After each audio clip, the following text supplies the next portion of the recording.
কি ব্যাপার, মাথাটা হঠাৎ ঘুরতে লাগলো কেন?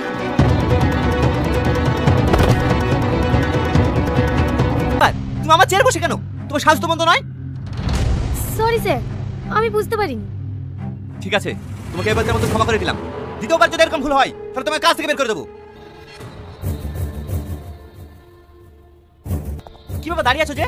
যাও এখান থেকে। স্যার, আপনার সঙ্গে কিছু কথা ছিল। আমার সঙ্গে? কি কথা? আজ আমার 5 লাখ টাকা লাগবে, দেন।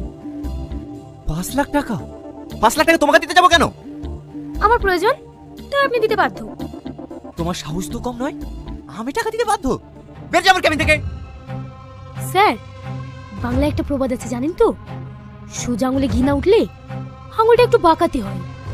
হে দেখেন স্যার,